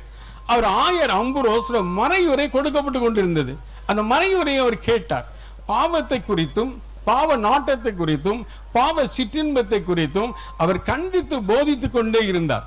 இந்த செய்தி இந்த அகஸ்டின் என்ற வாலிபனை தொட்டது. இந்த செய்தி முழுவதும் வாலிபனை சந்தித்தது. இந்த வாலிபன் என்ன நினைத்தார் அப்படின்னா, நான் இவ்வளவு பாவங்கள் செய்திருக்கிறேன், நான் இவ்வளவு சிற்றின்ப வாழ்க்கை நான் நடந்திருக்கிறேன். எங்க அம்மா எனக்கு எவ்வளவு சொன்னாங்க, எவ்வளவோ கேட்டாங்க, ஆனா எனக்காக எங்க அம்மா ஜெபம் பண்ணாங்க. ஆனா அம்மாவுடைய ஜெபத்தை, அம்மாவுடைய வார்த்தையை நான் கேட்காம வாழ்ந்துட்டேன் என்று சொல்லி இந்த அகஸ்டின் இந்த ஆயர் அம்புரோஸ் அவருடைய அந்த மறையுரை கேட்ட உடனே இவன் வாழ்க்கையில ஒரு மனமாற்றம் ஏற்பட்டு விட்டது. உடனே அவர் அந்த மறையுரை முடிந்து, திருப்பலி முடிந்த உடனே ஆயர் அம்புரோஸ் போய் முழங்கால் படியிட்டு நல்ல பாவசனம் செய்து கொண்டார். தன்னுடைய பாவங்களை எல்லாம் அறிக்கை செய்தார். அது பின்பு தன்னை அறிமுகப்படுத்தி கொண்டார். தன்னுடைய வாலிப பருவத்தில் நான் எப்படியெல்லாம் வாழ்ந்தேன் அப்படிங்கிறது தன்னை அறிமுகப்படுத்தி கொண்டார். அப்போதான் அவர் சொன்னார், ஆயர் அம்புரோஸ் இடத்துல, நான் உங்களை போல ஒரு துறவர வாழ்வு வாழ நான் பிரியப்படுறேன், என்னை குருமடத்தில் ஏற்றுக்கொள்வீங்களா என்று அவர் கேட்கிறார். அப்போது அவர் அந்த குருமடத்தில் அவர் படிக்க வைக்கிறார்கள். அவர் அருமையான விதத்தில் அந்த குருத்துவ வாழ்க்கை படிக்கிறார். படித்து அவர் நல்ல நிலைக்கு வந்து அவர் ஒரு ஆயர் ஆகிறார், புனிதர் ஆகிறார். அவர் தான் நம்முடைய தாயாம் திருச்சபையில புனித அகஸ்தினார் என்ற அற்புதமான ஒரு புனிதராய் 4ஆம் நூற்றாண்டிலே வாழ்ந்தவர். அவர் தான் நம்முடைய திருச்சபையில இந்த குருக்கள் படிக்கிறார்கள் அல்லவா, அந்த இறையியல், மெய்யில், கருத்தியல்கள் உள்ள நிறைய கோட்பாடுகளை எல்லாம் எழுதி இந்த குருக்கள் உருவாக்கக்கூடிய ஒரு அற்புதமான ஒரு பாட திட்டங்களை வகுத்தவர் யார் அப்படின்னா புனித அகஸ்தினார் தான். ஆனால் இந்த அகஸ்டின் என்ற ஒரு வாலிபனாக இருந்த காலத்திலே அவர் நெறி தவறி விழுந்து விடக்கூடாது, அவர் பாவத்தில் விழுந்து விடக்கூடாது என்று அவருக்காக ஜெபித்தது அவருடைய தாயார் தான். அல்லேலூயா, அல்லேலூயா. எங்கு நடந்தது? குடும்ப ஜெபத்தில் தான் நடந்தது. அவர் குடும்ப ஜெபத்தில் ஜெபிக்கிறார்கள். ஒரு புனிதரை கடவுள் கொடுக்கிறார். அல்லேலூயா, அல்லேலூயா. உங்க குடும்பத்தில் நீங்க குடும்பமாக ஜெபித்து பாருங்கள், உங்கள் குடும்பத்தில் ஒரு இன்னாசியார் தோன்றுவார். அல்லேலூயா, அல்லேலூயா. உங்க குடும்பத்தில் நீங்க குடும்பமாய் கூடி ஜெபித்து பாருங்கள், உங்கள் குடும்பத்தில் ஒரு சவேரியார் தோன்றுவார். அல்லேலூயா, அல்லேலூயா. குடும்பமாய் பிள்ளைகளோடு அமர்ந்து ஜெபிங்க. உங்க குடும்பத்தில் தான் ஒரு அசிசியார் இருக்கிறார். உங்க குடும்பத்தில் தான் ஒரு அன்னை திரேசால் இருக்கிறாங்க. உங்க குடும்பத்தில் தான் ஒரு அவிலா திரேசம்மாள் இருக்கிறாங்க. உங்க குடும்பத்தில் தான் ஒரு குழந்தை திரேசம்மாள் இருக்கிறாங்க. உங்க குடும்பத்தில் தான் ஒரு அன்னை திரேசால் இருக்கிறாங்க. உங்க குடும்பத்தில் தான் ஒரு அல்போன்சம்மா இருக்கிறாங்க. எல்லாம் உங்க குடும்பத்தில் தான் இருக்கிறாங்க. உங்க குடும்பத்தில் தான் இருக்கு. ஆனால தான் ஆண்டவர் சொல்றாரு, சிறு பிள்ளைகள் நெறி தவறி சென்று விடக்கூடாது. சிறு பிள்ளைகள் நெறி தவறி சென்றக்கூடாது. பிசாசு என்ன பண்றான், சிறு பிள்ளைகள் மேலதான் நிறைய கவனம் செலுத்துறான். அவர் அழிக்கணும் என்று திட்டமிடுகிறான். அவன் அழிக்கணும் என்று திட்டமிடுகிறான். பழைய ஏற்பாடு காலத்தில் பாருங்களேன், பார்வோன் என்ன செஞ்சான் அப்படின்னா, சிறு பிள்ளைகளை தான் அழித்தான், சிறு பிள்ளைகளை தான் கொன்று குவித்தான். ஏரோது அரசன் சிறு பிள்ளைகளை தான் கொன்று குவித்தான், சிறு பிள்ளைகள் தான் அழித்தான். ஏன் செய்யறான் அப்படின்னா, இந்த பிள்ளைகள் வளர்ந்து ஆளாகி சமூகத்தில் நல்ல மனிதர்களாய், நல்ல ஒரு புனிதர்களாய், நல்ல ஒரு தலைவர்களாய் இந்த பிள்ளைகள் உருவாகிவிடக்கூடாது. அதனாலதான் சாத்தான் என்ன பண்றான், சிறு பிள்ளைகள் மேல அதிகமான குறிகளை வைக்கிறான். அல்லேலூயா, அல்லேலூயா. அப்போ உங்க குடும்பங்கள்ல குடும்ப ஜெபம் ரொம்ப ரொம்ப முக்கியம். தயவு செய்து உங்கள்கிட்ட கேட்கிறேன், நீங்க இதுவரையில எப்படியோ இனிமேலாவது டிவி சீரியலுக்கு தயவு செய்து முன்னுரிமை கொடுக்காதீங்க. அந்த டிவி சீரியல் உங்க வாழ்க்கையை பாழாக்கிறோம். அந்த டிவி சீரியல் உங்கள் வாழ்க்கையை தொலைச்சிடும். டிவி சீரியல் பார்த்து பார்த்து எத்தனை குடும்பங்கள் சீரழிஞ்சு போயிட்டு தெரியுமா? நான் சிறைச்சாலைகளில் இருக்கிற சிறை கைதிகள் மத்தியில் ஊழியம் செய்கிறேன். கொக்கரகுளத்தில் பெண்கள் சிறை இருக்குது, கலெக்டர் ஆஃபீஸில் பெண்கள் சிறை இருக்குது. அதில் எங்கள் டீமில் இருக்கிற அருள் சகோதரிகள் எங்களை பொதுநிலையினோடு சேர்ந்து அங்கே கவுன்சிலிங் பணிக்காக நாங்கள் போவோம். அப்படி நான் கவுன்சிலிங் பணிக்காக போகும்போது அங்கே ஒரு சகோதரி, அவங்களை பற்றின பத்திரிகையில் நான் பார்த்த செய்தி, இவங்களை எப்படியாவது நம்ம ஆண்டவர்களை கொண்டு, ஒரு கேத்தலிக்கில் உள்ள சகோதரி தான். அவங்க என்ன பண்ணாங்க, அவங்களுடைய கணவர் வேற தேசத்தில் வேலை பார்க்கிறார். அதனால இங்கே அவங்களுக்கு தவறான வாழ்க்கை, தவறான நடைமுறைகள் அவங்களுக்கு உருவாகி விட்டது. அதை நிமித்தமாக ஒரு கொலை பண்ணிட்டாங்க. அந்த கொலை பண்ணிட்டு அவங்க இப்போ சிறையில் இருக்கிறாங்க. அப்போ கேட்டேன், ஏமா நீ ஒரு கத்தோலிக்க கிறிஸ்தவ சார்ந்தவங்க இருக்கிறீங்க, இந்த எண்ணங்கள் எப்படி உங்கள் உள்ளத்தில் வந்தது? இந்த எண்ணங்கள் உங்கள் சிந்தனையில் எப்படி வந்தது? சர்ச்சுக்கு போகிறது உண்டா? வழிபாடுகள் பங்கெடுக்கிறது உண்டா? நீங்கள் ஜெபிக்கிறது உண்டா? ஒன்றுமே கிடையாது. அப்போ எப்படி வந்துச்சு அப்படின்னா, நான் நிறைய டிவி சீரியலை பார்ப்பேன். அந்த டிவி சீரியலில் ஒரு குறிப்பிட்ட சீரியல் நிறைய காரியங்களை எனக்கு கற்றுக் கொடுக்கிறது. மாமனாரை எப்படி கொலை செய்கிறது, மாமியாரை எப்படி கொலை செய்கிறது, குடும்பத்தில் உறுப்பினர்களை எப்படியெல்லாம் கொலை செய்கிறது, எப்படி வன்முறைகளை எல்லாம் செய்வது என்பது அந்த சீரியலை பார்த்து பார்த்து கற்றுக்கிட்டேன். அது எனக்கு கற்றுக் கொடுத்துச்சு. அதன் அடிப்படையில் தான் நானே தைரியமாய் இந்த கொலையை செய்தேன் என்று சொல்றாங்க. அல்லேலூயா. பார்த்தீங்களா எப்படிப்பட்ட காரியத்தை இந்த டிவி சீரியல்கள் குடும்பத்துக்கு கொண்டு வந்துட்டு பார்த்தீங்களா? அதனால் ஒன்று புரிந்து கொள்ளுங்கள், என் பாசமுள்ள என் அன்பு குடும்பத்தார், இதுவரையில் உங்களுடைய வாழ்க்கையில நீங்கள் குடும்ப ஜெபம் பண்ணாமல் இருந்திருப்பீங்கன்னா தயவு செய்து இனிமேலாவது ஒரு தீர்மானம் எடுங்க. இனிமேலாவது ஒரு சிறுவர் கூட, ஒரு இளம் சிறார் கூட நெறி தவறி விழுந்து விடக்கூடாது, நெறி தவறி விழுந்து விடக்கூடாது. அப்ப நம்ம வாழ்க்கையில பெற்றோர்கள் நாம ஒரு முன்மாதிரி உள்ளவராக இருந்தால் தான் நம்ம பிள்ளைகள் நம்மை பின்பற்றி நடப்பாங்க. நம்மகிட்ட குடும்ப ஜெபம் இல்லை அப்படின்னா, நம்மகிட்ட வேத வாசிப்பு இல்லை அப்படின்னா, நம்ம பிள்ளைகள் எப்படி ஜெபிக்க தோணும்? நம்ம பிள்ளைகள் எப்படி வேதத்தை வாசிக்க தோணும்? நம்மை பார்த்து தான் நம்முடைய பிள்ளைகள் வளருவார்கள். அல்லேலூயா. தமிழில் நல்ல ஒரு பழமொழி உண்டு. என்ன பழமொழி உண்டுனா, தாயை போல பிள்ளை நூலை போல சேலை. அது ஒரு நல்ல ஒரு பழமொழி உண்டு. பார்த்தீங்களா? வேதத்தை நல்லா வாசித்து பாருங்க. நம்முடைய தேவதாய் அன்னை மரியாதை பாருங்க, எருசலேம் ஆலயத்துக்கு போனாங்க. அவங்க மட்டுமா போனாங்க? அவங்க போனாங்க, சூசேபர் போனாங்க, 12 வயது நிரம்பின இயேசு கிறிஸ்துவ ஆலயத்துக்கு போனார். அல்லேலூயா, அல்லேலூயா. அவங்க திருக்குடும்பமாக ஆலயத்துக்கு போனாங்க. நீங்க நிறைய பேர் சர்ச்சுக்கு நீங்க வருவீங்க, ஆனா அவங்க பிள்ளைகள் சர்ச்சுக்கு வர மாட்டாங்க. அப்படித்தான் நிறைய இருக்குது. ஒன்று புரிந்து கொள்ளுங்கள். உங்க பங்குகள் அப்படி இருக்குதா என்னன்னு தெரியல. நான் நிறைய பங்குகள் ஊழியத்துக்கு நான் போறேன். அப்ப நான் ஒரு காட்சிகளை நான் பார்ப்பேன். என்ன அப்படின்னா, திருப்பலி நடந்துட்டு இருக்கும், திருப்பலி நடந்துட்டு இருக்கும். ஆனா அந்த சர்ச்சு, அந்த மைதானம் இருக்கு பார்த்தீங்களா, அந்த மைதானத்தில் இளம் சிறார்கள் எல்லாம் நல்ல விளையாண்டுட்டு இருப்பாங்க. உள்ள திருப்பலி நடக்கும், இளம் சிறார்கள் எல்லாம் விளையாண்டுட்டு இருப்பாங்க. அது மாத்திரமில்ல, வாலிப தம்பிமார்கள் என்ன பண்ணுவாங்க அப்படின்னா, கொடிமரத்தில் உட்கார்ந்து கூட்டுக்கடி பேசிட்டு இருப்பாங்க. இல்லைன்னா பைக்கை எங்க நிறுத்தி இருக்கிறாங்களோ அந்த பைக்கு மேல பைக் ஸ்டாண்டை ஏறி உட்கார்ந்து இவங்க தனியா ஒரு மறைவுரையை கொடுத்துட்டு இருப்பாங்க. இவங்க கோயிலுக்குள்ளே வரமாட்டான், இவன் கோயிலுக்குள்ளே வரமாட்டான். ஆனா கோயிலுக்கு வந்தத மாதிரி கேம்பஸ்குள்ள வருவான், வெளியே உட்கார்ந்து இருப்பான். ஆனா கோயிலுக்குள்ள யாரு இருப்பாங்க அப்படின்னா பெற்றோர்கள் தான் இருப்பாங்க. தாயின் தகப்பனும் கோயிலுக்குள்ள இருப்பாங்க. பிள்ளைகள் எங்க இருப்பாங்க அப்படின்னா, சின்ன பிள்ளைகளா இருந்தா மைதானத்துல விளையாடுவாங்க. வாலிப பிள்ளைகளாக இருந்தா பைக் ஸ்டாண்ட்ல உட்கார்ந்து அங்க அவங்க ஒரு கொடிமரத்தோட உட்கார்ந்து கதை பேசிட்டு இருப்பாங்க. ஒரு நாள் ஒரு குறிப்பிட்ட ஊர்ல இந்த காட்சிகளை பார்த்தபோது எனக்கு ரொம்ப வேதனையாக இருந்தது. இதை பார்த்துட்டு அன்னைக்கு நாங்க ஒரு தியானம் கொடுக்கறதுக்காக போயிருந்தேன். அப்போ நற்கருணை ஆண்டவர் பாதத்தில் அமர்ந்து, ஆண்டவரே பெரிய ஆலயமாக இருக்கிறது, ஆனா அந்த ஆலயத்துல வயது முதிர்ந்தவங்க ஆலயத்துக்குள்ள இருக்கிறாங்க, ஆனால் வாலிபர்களும் இளம் சிறார்களும் அவங்க குடும்பத்து பிள்ளைகள் யாருமே கோயிலுக்குள்ள வர மாட்டேங்கிறாங்க.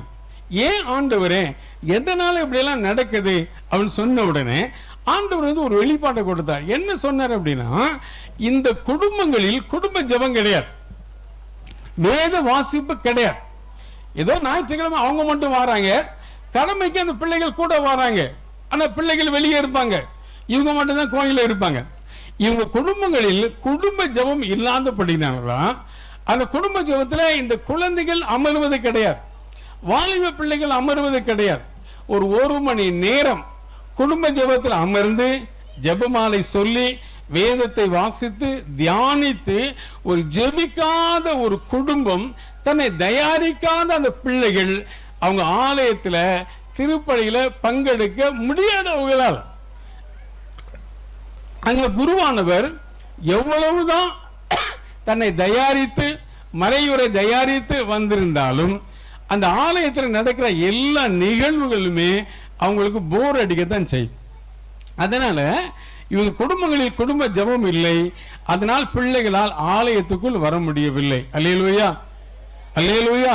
என் அன்பு பெற்றோர்களே, ஒன்றை புரிந்து கொள்ளுங்கள், குடும்ப ஜெபம் மிக மிக அவசியம். அல்லேலூயா. அப்போ உங்க குடும்பத்துல குடும்ப ஜெபம் இருந்தால், உங்க குடும்பத்துல முறைப்படி வேதத்தை நீங்கள் வாசிப்பவர்களாக இருந்தால், உங்க குடும்பத்தில் நீங்க முறைப்படி வேதத்தை தியானிப்பவர்களாக இருந்தால் என்றால் உங்கள் குடும்பத்தில் புனிதர்கள் உருவாவார்கள். அல்லேலூயா, அல்லேலூயா. இல்லைன்னா உலகம் உங்க பிள்ளைகளை தொத்திட்டு போயிடும். நல்லா புரிந்து கொள்ளுங்க, உலகம் உங்க பிள்ளைகளை கொண்டு போயிடும். யாக்கோப்பு நிருபத்தில்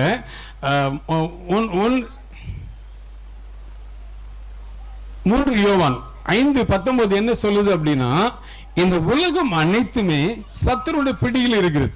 இந்த உலகம் யார் கையில் இருக்குது அப்படின்னா, பிசாசுடைய கையில தான் இருக்குது. பிசாசு தான் தன் கையில வச்சிருக்கிறான். பிசாசு கரத்தில் தான் இந்த உலகம் முழுவதும் கிடக்குது. அதனால உலகம் பிசாசு கடியில இருக்குது.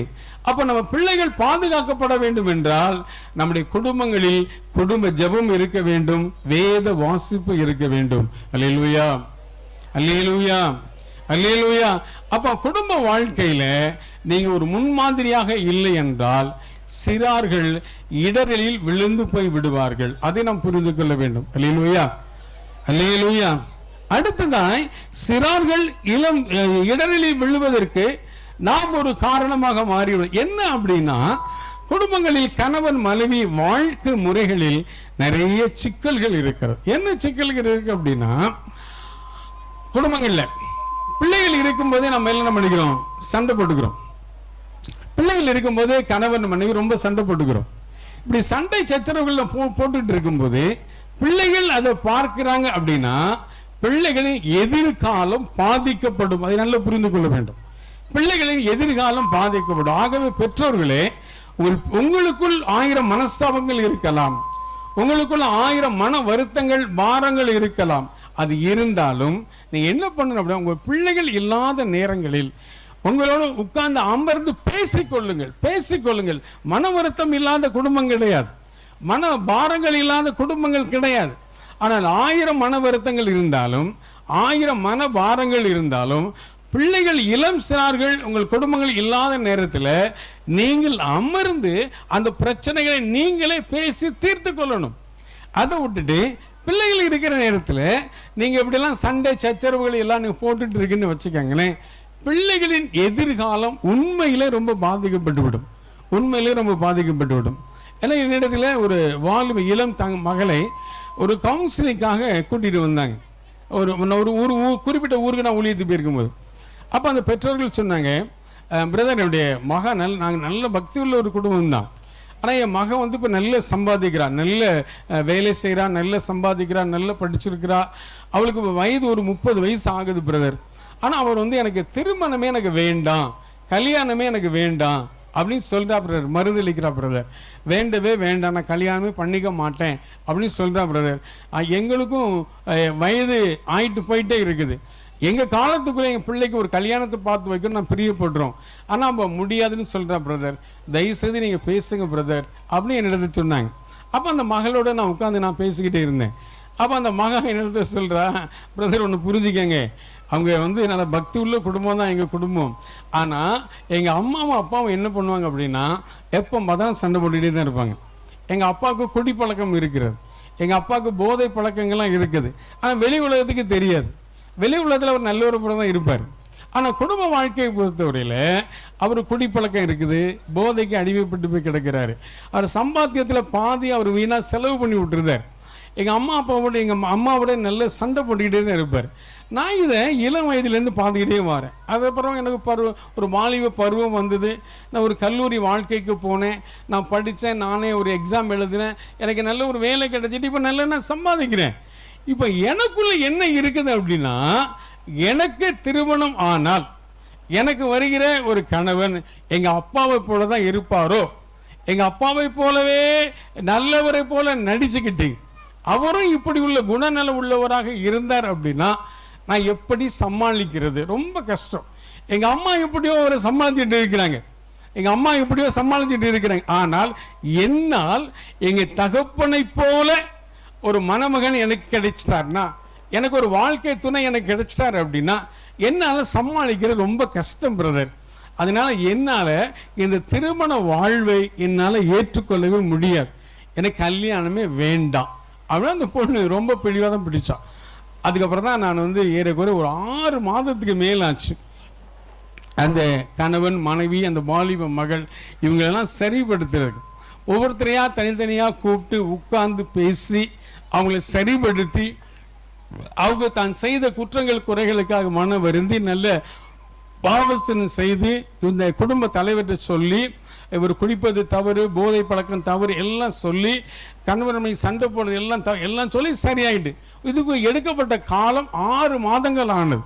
அதுக்கப்புறம் அவங்க நல்ல ஒப்புரவானாங்க, ஒருவரோடு நல்ல சமாதானமானாங்க, நல்ல பாவஸ்தனம் செய்தாங்க, தன் குற்றங்களுக்காக மனம் வருந்தினாங்க. இப்போ நல்ல குடும்பமாக இருக்கிறாங்க.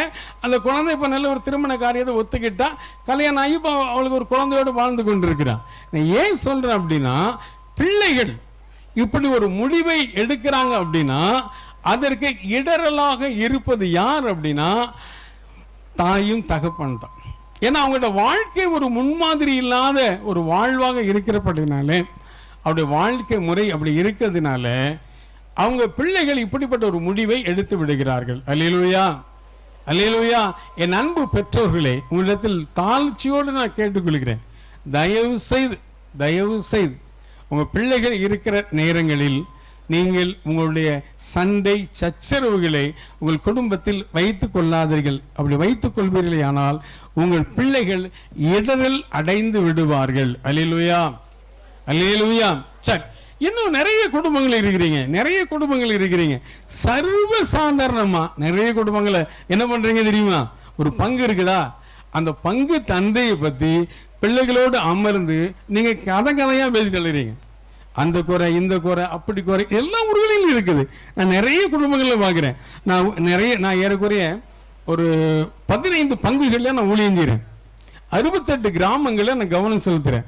நான் முதல் ஊழியம் சிறைச்சாலை ஊழியம், அதுக்கப்புறம் கிராம ஊழியங்கள் 68 கிராமங்களுக்கு நான் போகிறேன். அது 15 பங்குகளுக்கு உட்பட்ட கிராமங்கள், 68 கிராமங்கள். அது தாண்டில தொலைநோக்கு சிந்தனையோடு நான் ஒரு திட்டமிட்டு இருக்கிறேன் ஆண்டவருக்குள்ள. என்ன அப்படின்னா 2026 100 கிராமங்கள் 25 பங்கு தலங்கள் ஒரு தொலைநோக்கு திட்டத்தோட பணி செய்யறதுக்கான ஒரு திட்டத்தை இறைவன் எனக்கு கொடுத்திருக்கிறார். 100 கிராமங்களை இந்த ஒரு ஆண்டுல 2026 100 கிராமங்களை நம்ம கவனம் செலுத்தணும், 25 பங்குகளை கவனம் செலுத்தணும் அப்படின்னு ஒரு தொலைநோக்கு திட்டத்தை இறைவன் கொடுத்திருக்கார். நல்லது. இப்படியே நான் கிராமங்கள்ல பங்குகளை பணி செய்யும் போது எனக்கு நான் கேட்கிற காரியங்கள் எல்லாம் என்ன இருக்கும் அப்படின்னா, வீண் பேச்சு வெட்டி பேச்சு பேசுறவங்க நிறைய பேர் இருக்கிறாங்க. ஒரு டீ கடையில் உட்காந்துக்கோங்க, டீ கடையில் உட்காந்து அங்க பங்கு தந்தையை பத்தி தான் கதையா பேசுவாங்க. அந்த பங்குல பணியாற்றுகிற அருள் சகோதரிகளை பத்தி தப்பு தப்பா கதை பேசிட்டு உட்கார்ந்துட்டு இருப்பாங்க. குடும்பங்களுக்கு போனா இதே கதை தான். அந்த ஃபாதர் சரியில்லை, இந்த ஃபாதர் சரியில்லை, இந்த அருள் சகோதரி சரியில்லை, அப்படி சரியில்லை, இப்படி தெரியல, இந்த குறையாக பேசிட்டு இருப்பாங்க. நான் அவங்கள்ட்ட கேட்பேன், இப்படிலாம் குறை பேசிட்டு இருக்கிறீங்களே, என்னைக்கான ஒரு நாள் உங்கள் பங்கு தந்தைக்காக ஜெபம் பண்ணி இருக்கிறீங்களா? உங்கள் பங்கில் உள்ள அருள் சகோதரிகளுக்காக ஜெபம் பண்ணி இருக்கிறீங்களா? அருள் சகோதரர்களுக்காக ஜெபம் பண்ணி இருக்கிறீங்களா? எங்களமாவது பொதுநிலை பணியாளர்களுக்காக ஜெபம் பண்ணி இருக்கீங்கன்னா கிடையாது. ஒரு ஜெபம் கிடையாது, ஜெபத்தில் அவங்களை தாங்கிறது கிடையாது. ஆனால் குறைகளை மாத்திரம் பேசிக்கிட்டே இருப்பாங்க. இதனால் என்ன தீமைகள் விளையும் அதை நல்லா புரிஞ்சுக்கொள்ளுங்க. உங்களுக்கு இறைவன் குழந்தைகளை கொடுத்திருக்காருல, கடவுள் தானே இந்த குழந்தைகளை கொடுத்திருக்கிறார். உங்கள் குழந்தைகளை குறித்து இறைவனுக்கு ஒரு திட்டம் இருக்கும். என்ன திட்டம் இருக்கும்னா, குழந்தைகளுக்குள் ஒரு இறை அழைத்தல் என்ற ஒரு திட்டத்தை இறைவன் வச்சிருப்பார். அந்த பிள்ளையை ஒரு குருவாக தேர்ந்தெடுக்க ஆண்டவர் நினைத்திருக்கலாம். சாமுவேலை போல அண்ணால் சாமுவேலை ஒப்பு கொடுத்தார், ஒரு நல்ல ஒரு இறைவாக்கினர் ஆனார். அதே போல கடவுள் உங்கள் பிள்ளைகளுக்குள்ள நல்ல ஒரு இறை அழைத்தலை வைத்திருக்கலாம். ஒரு குருவாக ஆக ஒரு இறை அழைத்தலை வைத்திருக்கலாம். இல்லை என்றால் ஒரு அருள் சகோதரி என்ற ஒரு திருநிலை பாட்டுக்கு உங்கள் பிள்ளைகளின் உள்ளத்தில் பேசி இருந்திருக்கலாம். இல்லை என்றால் என்னை போல, நம்ம அண்ணன் சேவியர் அவர்களை போல ஒரு பொதுநிலை நற்செய்தி பணியாளராக ஆகணும் அப்படின்ற ஒரு எண்ணங்களை, சிந்தனைகளை, தரிசனங்களை இறைவன் இந்த பிள்ளைகளுக்கு கொடுத்திருக்கலாம். ஆனால் நீங்க வீட்டில் உட்கார்ந்துக்கிட்டு இப்படிலாம் பேசும்போது என்ன நடக்கும் அப்படின்னா, பிள்ளைகளுக்கு இடர்கள் உண்டாக்குகிறது. என்ன அப்படின்னா, கடவுள் வைத்த திட்டம் உங்கள் மூலமாய் தடை செய்யப்படுகிறது. அந்த பிள்ளைகளுக்குள் நான் முந்தைய சொன்ன பார்த்தீங்களா, அந்த பிள்ளைகளுக்குள்ள ஒரு சவேரியார் இருக்கிறார், அந்த பிள்ளைகளுக்குள்ள ஒரு அருளானந்தர் இருக்கிறார், அந்த பிள்ளைகளுக்குள்ள ஒரு இன்னாசியார் இருக்கிறார், அந்த பிள்ளைகளுக்கு ஒரு அசிசியார் இருக்கிறார், ஒரு அவிலா திரேசமா, குழந்தை திரேசால், அன்னை திரேசால், ஒரு அல்போன்சமா இருக்கிறாங்க. ஆனால் நம்முடைய வாயின் வார்த்தையினால், நாம் பேசுகிற பேச்சுகளினால், நாம் இடர்களை சிறார்களுக்கு உருவாக்குவதனால் நமது குடும்பத்தில் இருந்து இறை அழைத்தில் செல்ல முடியாத அளவு நடந்து விடுகிறது. அது நீங்க புரிந்து கொள்ள வேண்டும். அப்ப இறை அழைத்தில் ஏன் பெருகல? இன்னைக்கு இறை அழைத்தில் இல்லை, ரொம்ப கடினமான காரியமா இருக்கிறது. இறை அழைத்தல் இல்லவே இல்லை, இன்னைக்கு போக முடியல. ஏன் அப்படின்னா, பிள்ளைகளின் உள்ளத்தில் கடவுள் ஒரு நல்ல திட்டத்தை வைத்திருக்கிறார். ஆனால் இறைவனுடைய திட்டம் நிறைவேற முடியாதபடி தடையாக இருப்பவர்கள் நாம தான் இருக்கிறோம். அல்லேலூயா, அல்லேலூயா. ஆகவே என் அன்பு பெற்றோர்களே, ஆண்டவராகிய இயேசு சொல்கிறார், இந்த சிறார்கள் ஒருவரும் நெறி தவறி விழுந்து விடாதபடி, சிறார்கள் ஒருவரும் நெறி தவறி விழுந்து விடாதபடி நீங்கள் அவர்களுக்கு தடையாக இருக்காதீர்கள் என்று ஆண்டவராய் இயேசு சொல்கிறார். அல்லேலூயா, அல்லேலூயா, அல்லேலூயா. அப்போ இந்த சிறார்கள் நெறி தவறி விழாதபடி பாதுகாக்க வேண்டியது பெற்றோராகிய நமது கடமையாக இருக்கிறது. அல்லேலூயா, அல்லேலூயா. அப்ப நெறி தவறக்கூடாது அப்படின்னா முதல்ல நமது குடும்பங்களில் குடும்ப ஜெபம் இருக்கணும், வேத வாசிப்பு இருக்கணும். அல்லேலூயா, அல்லேலூயா. இரண்டாவது, பெற்றோர்களாகிய நாம ஒரு முன்மாதிரி உள்ள தகப்பனாய், முன்மாதிரி உள்ள ஒரு தாயாராய் நாம் இருக்கணும். குடும்பங்களில் பிள்ளைகளை வச்சுட்டு அவங்க இப்படி இவங்க இப்படி அப்படிலாம் பேசக்கூடாது. நீங்க பேசினீங்க அப்படின்னா குடும்பங்களில் பெரிய பிரச்சனைகள் உண்டாகி பிள்ளைகளுக்குள் வைத்திருந்த திட்டம் வேற மாதிரி போயிடும். அல்லேலூயா, அல்லேலூயா. நான் ஒரு வாலிப தம்பியை வாலிபர் சிறையில் நான் பார்த்தேன். ஒரு வாலிப தம்பி, அவன் வாலிபத்தை எல்லாத்தையும் தொலைச்சிட்டான். அந்த வாலிப தம்பி வாலிபர் சிறையிலே அந்த தம்பி இருந்தான். அப்போ அவனோட உட்கார்ந்து பேச, அவன் நல்ல ஒரு கத்தோலிக்க திருச்சபையை சார்ந்த ஒரு நல்ல ஒரு தம்பி.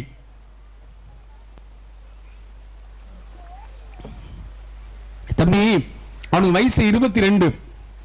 22 வயதுல நீ கொலை குற்றவாளியாய் தீர்ப்பிடப்பட்டு ஆயுள் தண்டனை கைதியாக இருக்கிற தம்பி, எனக்கு ரொம்ப மனசு வேதனையா இருக்குது. நீ ஒரு கத்தோலிக்க திருச்சபை சார்ந்தவன் ஆச்சு அப்படின்னு சொல்லி என் தம்பியோடு நான் பேசிட்டு இருந்தேன். பாருங்க, அந்த குடும்பத்தில் அவருடைய தாயாரின் நிமித்தமாய் தான் கொலை குற்றவாளியாக மாறிட்டான். அந்த குடும்பத்தில் அந்த தம்பி, அவனுடைய தகப்பனார், அவங்களுடைய பெரியப்பா, இவங்க 2 பேரும் அண்ணன் தம்பி. அவங்களுக்குள்ள ஒரு நிலம் இருந்தது. அவங்களுடைய தாத்தா பாட்டி இறந்து போயிட்டாங்க.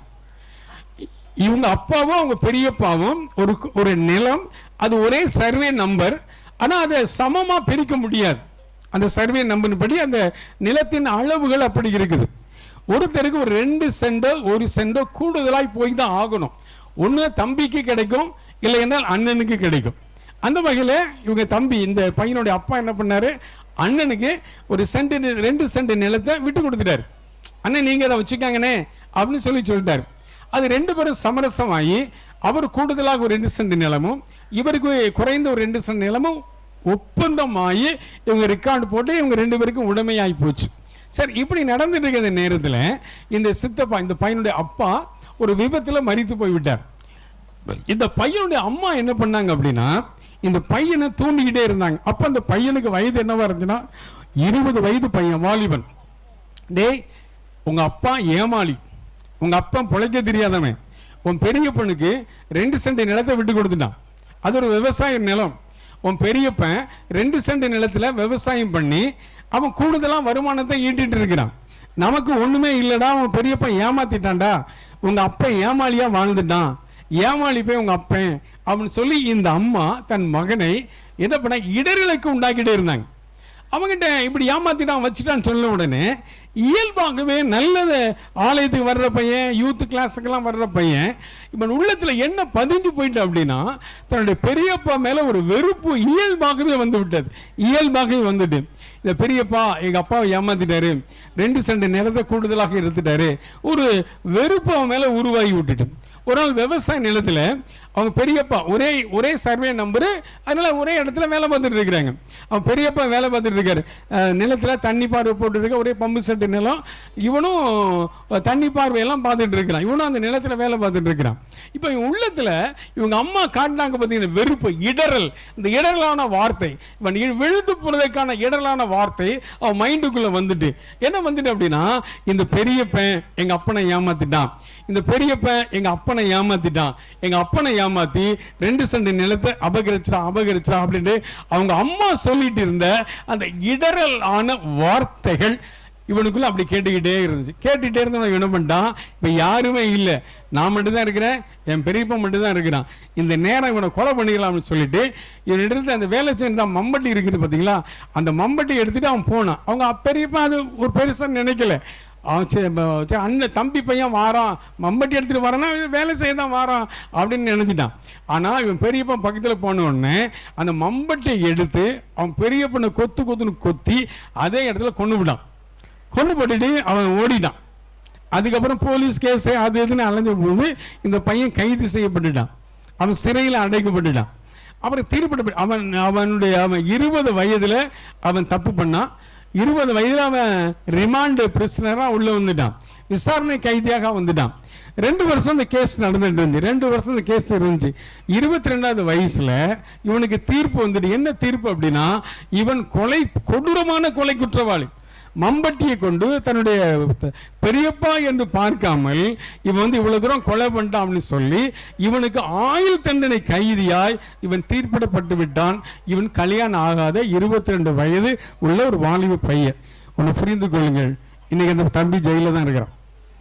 இன்னைக்கு அந்த பையன் பாளையங்கோட்டை மத்திய சிறைச்சாலையில் சிறை கைதியாய் தன் வாழ்வை இழந்து போய் ஜெயிலில் கிடக்கிறான். அவன் என்னதை சொல்லுவான், ஐயா பிரதர், நான் நல்ல ஒரு கத்தோலிக்க யூனிவர்சிட்டியில் பிறந்தவன், கொயர்லாம் இருப்பேன் பிரதர், கொயர்லாம் இருப்பேன், யூத் மீட்டிங்லாம் நான் போவேன், நல்லா இருந்த ஒரு குறிப்பிட்ட பங்கை சார்ந்தவன், நல்லா இருந்த பையன். அவன் சொல்றான், இன்னைக்கு நான் இந்த ஆயுள் தண்டனை கைதியாய் என் வாழ்வை இழந்து போய் இருப்பதற்கு எனக்கு இடரலாக இருந்தது என் தாய் தான். 2 சென்ட் நிலம் பிரதர், எங்க அப்பா விட்டு கொடுத்துட்டாருல்ல, எங்க அம்மா அதை ஏற்றுக்கொள்ளணும். எங்க அம்மா எனக்கு இந்த காரியத்தை சொல்லி சொல்லி சொல்லி சொல்லி மூளையில ஏற்றி விட்டுட்டாங்க. நானும் சிந்திக்காத பையனா ஆயிட்டேன். சர்ச்சுக்கு போடுவேன், நான் ஒரு 2 வருஷம் பீட சிறுவனா இருந்திருக்கிறேன், கொயர்லாம் இருந்திருக்கிறேன், பங்குல இவ்வளவு வேலைகளை செய்கிறவன் பிரதர். கடவுளை அறிந்தவன் தான், கடவுளை பற்றி தெரிந்தவன். ஆனால் நான் வளர முடியாதபடி எனக்கு இடரலாக இருந்தது என் தாயார் தான். என் தாயாரால் இன்று நான் சிறை கம்பிகளுக்கு நடுவே வேதனையோடு வாழ்ந்துட்டு இருக்கிறேன்னு சொல்லி அந்த பையன் என்ன தான் தெரியுமா, எங்க அம்மாவை நான் பார்க்க பிரியப்படலை பிரதர். எங்க ஊருக்கு போனீங்க, எனக்கு தெரிஞ்ச ஒரு பங்கு தளத்தில் உள்ள குடும்பம் தான். நீங்கள் எங்கள் ஊருக்கு போனீங்கன்னா எங்கள் அம்மாவை பார்த்தீங்கன்னா எங்கள் அம்மாட்ட சொல்லுங்கள், உன் மகன் உன் முகத்தில் விழிக்க கூட பிரியப்படலை, உன் மகன் உன் முகத்தில் விழிக்க கூட பிரியப்படலைன்னு சொல்லுங்க அப்படின்னு என்கிட்ட சொல்லி விட்டான். அவன் பெட்டிஷன் போட்டு எவ்வளோ பார்க்க முயற்சி எடுத்தாங்கன்னு அம்மா, அவன் அதிகாரிட்ட சொல்லிடுவான், எங்கள் அம்மா வந்தாங்கன்னா பார்க்க அனுமதிக்காதீங்க, நானும் அவங்கள பார்க்க பிரியப்படலை, என்னை யாரும் வந்து பார்க்க வேண்டாம். இந்த பிரதர் இருக்கிறார், இந்த அண்ணன் எனக்கு நல்லா தெரியும். நான் வாலிப பயலாக இருக்கும்போது எங்கள் பங்கில் வந்து ஊழியம் செய்வார். ஆனால் இன்றைக்கி ஜெயிலில் வந்து என்னை வந்து பார்த்துட்டு இருக்கிறார். இந்த அண்ணன் வந்தால் போதும் எனக்கு சொல்லி அந்த தம்பி தன் உள்ளத்தில் வேதனைகளை சுமந்தவனாக, வாலிபத்தை இழந்தவனாக இன்று சிறை கம்பிகளுக்கு நடுவே பாளையங்கோட்டை மத்திய சிறையில் வாழ்ந்துட்டு இருக்கிறான். என் அன்பு பெற்றோர்களே, என் அன்பான குடும்பத்தாரே, ஆண்டவராக இயேசு சொன்னார், இந்த சிறார்களில் ஒருவர் கூட நேரி தவறி விழுந்து விடக்கூடாது, ஒருவரும் கெட்டு போகாதபடி எல்லோரும் மனமாற வேண்டும் என்று ஆண்டவர் நீடிய பொறுமை உள்ளவராக இருக்கிறார் என்று திருமறையிலே நாம் வாசிக்கிறோம். நம்ம ஆராய்ந்து பார்க்க போகிறோம், நம்ம யோசித்து பார்க்க போகிறோம். நாம் எப்படி இருக்கிறோம், நம்முடைய வாழ்க்கை முறைகள் நெறிகள் எப்படி இருக்கிறது. நாம் பிறர் இடரலாகி விழுவதற்கு நாம் ஒரு வகையிலே காரணம் உள்ளவர்களாக இருக்கிறோமா? என்னென்ன வகையில் காரணம் எனக்கு இருக்கிறது? கடவுள் தானே இந்த குழந்தை எனக்கு தந்தார், ஆண்டவர் தானே இந்த பிள்ளைகளை எனக்கு கொடுத்தார். கடவுள் கொடுத்த இந்த பிள்ளைகள், ஆண்டவர் கொடுத்த இந்த பிள்ளைகளை நான் சரியான முறையிலே, சரியான நெறிமுறையிலே நான் வளர்த்தேனா? அவன் யோசித்து பார்ப்போம். இன்னைக்கு இருக்கிற அறிவியல் தொழில்நுட்பங்கள் நம்முடைய பிள்ளைகளை பாவத்தை விழ வச்சு விடுகிறது. இன்றைய செல்போன், இன்றைய கம்ப்யூட்டர், இன்றைய அறிவியல் வளர்ச்சி உலகம் நம்முடைய பிள்ளைகளை நெறி தவறி விழ வைத்து விடுகிறது. அது மாத்திரமல்ல, இன்றைய காலகட்டத்தில் நம்முடைய பிள்ளைகள் திரைப்பட நடிகர்கள் பின்பதாக சென்று தன் வாழ்க்கை இழந்து போய் விடுகிறார்கள். எப்படி மீடியாக்கள், தகவல் தொழில்நுட்ப சாதனங்கள் நம்முடைய பிள்ளைகள் இடறி விழுவதற்கு ஒரு காரணமாக இருக்கிறார்களோ, அதை போல இன்றைய திரைப்பட நடிகர்கள் பின்பு நம்ம பிள்ளைகள் அலைந்து திரிந்து சென்று தன் வாழ்க்கையை இழந்து போய் விடுகிறார்கள். அந்த திரைப்பட நடிகர்களுமே இடர்கள் விழுவதற்கு ஒரு காரணமாகி விடுகிறார்கள். பெற்றோர்கள் ஒரு காரணம், நம்முடைய வாழ்க்கை முறை ஒரு காரணம், சமுதாயம் ஒரு காரணம், மீடியாக்கள் ஒரு காரணம், தகவல் தொழில்நுட்பங்கள், இந்த அறிவியல் வளர்ச்சிகள் ஒரு காரணம், திரைப்பட நடிகர்கள் ஒரு காரணம். ஆகவே என் அன்பான பெற்றோர்களே, இப்படிப்பட்ட ஒரு கால சூழ்நிலையில்தான் கடவுள் உங்களுக்கு தந்த பிள்ளைகளை நீங்கள் வளர்த்து கொண்டிருக்கிறீர்கள். இறுதியாய் ஒரு காரியத்தை சொல்லி நான் நிறைவு செய்ய போகிறேன். இப்பவும் அதை தான் சொல்றேன். 2025ஆம் ஆண்டிலே உங்கள் பிள்ளைகளுக்கு 8 வயதாக இருக்கலாம், உங்கள் பிள்ளைகளுக்கு 10 வயதாக இருக்கலாம். ஒரு 15 ஆண்டு கால செயல் திட்டத்தை நோக்கி பாருங்கள், ஒரு 20 ஆண்டு கால ஒரு செயல் திட்டத்தை நோக்கி பாருங்கள். என் அன்பு பெற்றோர்களே, நீங்கள் வாழ்ந்த காலம் செல்போன் கிடையாது, நீங்கள் வாழ்ந்த காலம் அறிவியல் வளர்ச்சி கிடையாது. நிறைய 40-50 வயது உள்ளவர்கள் இருக்கிறீர்கள். 50 வயது நிறைந்த உங்கள் வாழ்க்கையிலே நீங்கள் வாலிபத்தில் இருக்கின்ற போது உங்களுக்கு எவ்வளவு தொழில்நுட்பங்கள் கிடையாது. ஆனால் இன்று 25ல் இவ்வளவு தொழில்நுட்பங்கள் வளர்ந்திருக்கிறது என்றால், இனி வருகின்ற காலம் 2050, 2040, 2050 எந்த அளவு அறிவியல் வளர்ச்சி வரும். உங்கள் பிள்ளைகள் காக்கப்பட வேண்டும் என்றால் உங்கள் பிள்ளைகளை ஆண்டவர் பாதத்தில் கொண்டு வந்து சேருங்கள். கடவுள் கொடுத்த பிள்ளைகள், கடவுள் உங்களுக்கு கொடுத்திருக்கிறார். மீண்டும் நான் சொல்கிறேன், விடுதலை பயணம் 2ஆம் அதிகாரம் 9வது வசனத்தில் பார்வோன் குமாரத்தி சொல்கிறாள், இந்த குழந்தையை எனக்காக நீ வளர்த்தெடு, இந்த பிள்ளையை நீ எலத்தாக வளர்த்தெடு, இது பாலூட்டி தாளாட்டி சீராட்டி எனக்காக வளர்த்தெடு, நீ வளர்ப்பாயானால் உனக்கு நான் தக்க சன்மானம் தருவேன் என்று சொல்கிறார். எல்லாரும் இழந்திருப்போம். கடவுள் கொடுத்த குழந்தைகள் உங்க குழந்தைகள் கிடையாது. உங்க குழந்தைகள்னு சொன்னீங்கன்னா பிசாசு உங்கள் பிள்ளைகளை தூக்கிட்டு போயிடும்னா, கடவுள் கொடுத்த குழந்தைகளை பாதுகாப்பது உங்களது கடமை. கடவுள் கொடுத்த பிள்ளைகளை பாதுகாப்பது உங்களுடைய கடமை. இறுதியாய் ஒரு வேத வசனத்தை சொல்றேன், குறித்து வைத்துக் கொள்ளுங்கள். யோபுவின் புஸ்தகம் 1ஆம் அதிகாரம் 5வது வசனத்தை வாசித்து பாருங்கள். யோபு என்ன செய்கிறார் என்றால், ஒருவேளை என்னுடைய பிள்ளைகள் பாவத்தில் விழுந்து விடுவார்களோ, பாவ நாட்டத்திலே விழுந்து விடுவார்களோ, பாவ சேற்றிலே விழுந்து விடுவார்கள் என்று சொல்லி ஒவ்வொரு பிள்ளைகளையும் அவர் ஒன்று கூட்டுகிறார், ஜெபிக்கிறார், ஜெபிக்கிறார், பிள்ளைகளை அவர் பரிசுத்தப்படுத்துகிறார். இதை குறித்து யோபு 1:5 நீங்கள் வாசிக்கலாம். ஒவ்வொரு பிள்ளைகளையும் கூப்பிட்டு அவர் பரிசுத்தப்படுத்துகிறார். யோபு 1:10 இவ்வாறு சொல்கிறது, ஆண்டவராகிய கடவுள் யோபுவையும் அவனது குடும்பத்தையும் வேலி அடைத்து காப்பாற்றினார் என்று சொல்லப்பட்டிருக்கிறது. நல்லா புரிந்து கொள்ளுங்கள், ஜெப வாழ்வுதான் வேலி, ஜெப வாழ்வுதான் வேலி.